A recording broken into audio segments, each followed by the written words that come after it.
Mais qu'est-il arrivé à la France? C'est-à-dire que les États-Unis d'Amérique, un petit pays qui, dans son histoire, est allé voir la France, supplier la France de les protéger face aux Anglais, les grands méchants Anglais qui dominent le monde, s'il vous plaît, Monseigneur Louis XVI, venez nous aider face aux Anglais. Louis XVI avait déjà des problèmes en France à cause de son aïeul qui faisait n'importe quoi. À cause aussi de celui qui était là avant Louis XV, qui ne savait pas gérer une femme, la Pompadour.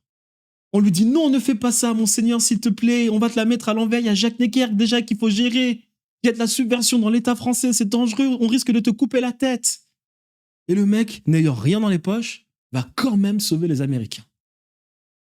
Bataille de Yorktown, 1778.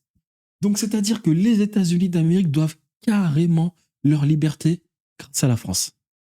À la France, carrément. Et aujourd'hui, vous avez des gens qui veulent représenter le peuple, être des groupies des Américains, qui sont venus supplier la France, des Américains qui aujourd'hui méprisent la France. On voit Donald Trump se foutre de la tête de Macron. Non mais c'est-à-dire quand même que Donald Trump, un bourrin, avec je ne sais quoi de ce qu'il a sur le visage, être condescendant vis-à-vis de la France, alors que son pays littéralement est un pays libre grâce à la France,